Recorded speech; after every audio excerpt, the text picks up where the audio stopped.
जिसके ऊपर हमारे गोविंद लजा कर दें, उसे 3 प्रकार के ताप नहीं सताते। एक बात और ध्यान देने, ये को अपि कृष्णस्य कृतः प्रणाम दशाश्वमेधाव वृथेन तुल्यः।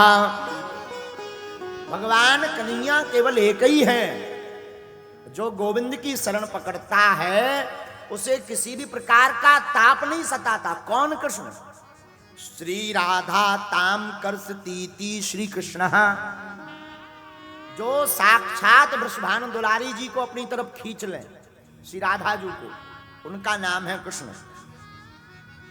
उनका नाम है कन्हैया, उनका नाम है गोविंद, उनका नाम है माधव।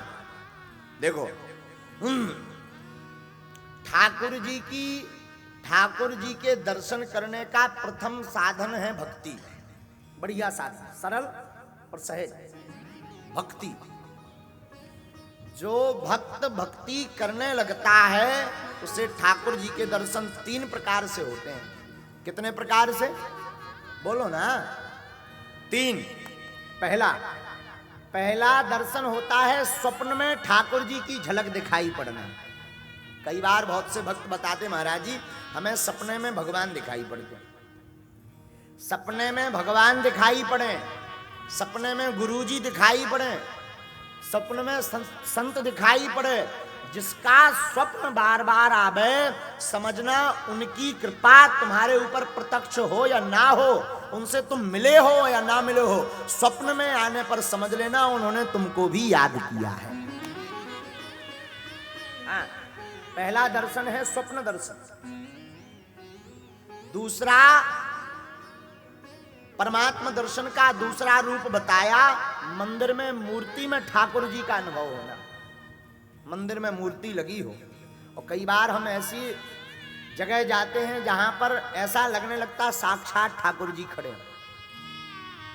जैसे बागेश्वर धाम पर जाओ आप, तो ऐसा प्रतीत होता है कि साक्षात श्री हनुमान जी बैठ करके कुछ बात करने वाले। हाँ जी या ना जी? बोलो। तो ये दूसरा दर्शन हुआ। तीसरा दर्शन, इसे उत्तम दर्शन कहते हैं, अप्रोक्ष दर्शन।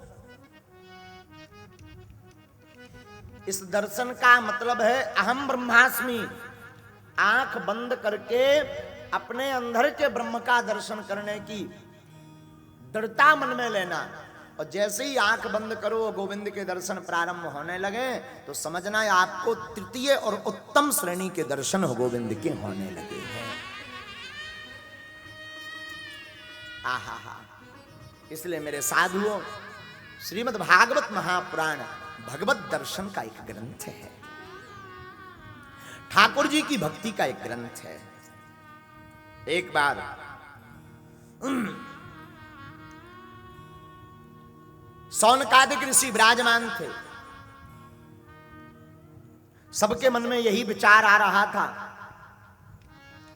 कि भगवान के दर्शन कैसे होंगे, भगवान की भक्ति कैसे मिलेगी, और कलयुग में कलयुग के जीवों का कल्याण कैसे होगा।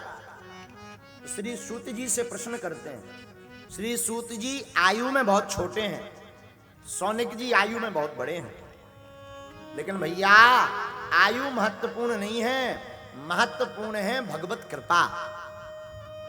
कई लोग तो 40 साल के हो जाते फिर भी भगवान के सपने में दर्शन नहीं कर पाऊ, और प्रहलाद जी को तो 5 वर्ष की अवस्था में ही ठाकुर जी के दर्शन हो गए। तो भगवान आयु नहीं देखते हैं कि तुम कितने साल के हो गए, बूढ़े हो कि हल्के हो। हाँ, कई बार तो बुढ़ापे तक आदमी राम राम नहीं लेते, कछु नक्कटाए ऐसे हो, बुढ़ापे तक राम राम नहीं करते। और कई बार छोटा बच्चा भी श्री हनुमान चालीसा का पाठ सुनाने लगता। तो महत्वपूर्ण यह नहीं है कि आपकी आयु कितनी है, या आपने किस आयु के गुरु से दीक्षा ली, या किस आयु के आचार्य की शरण में बैठे हो।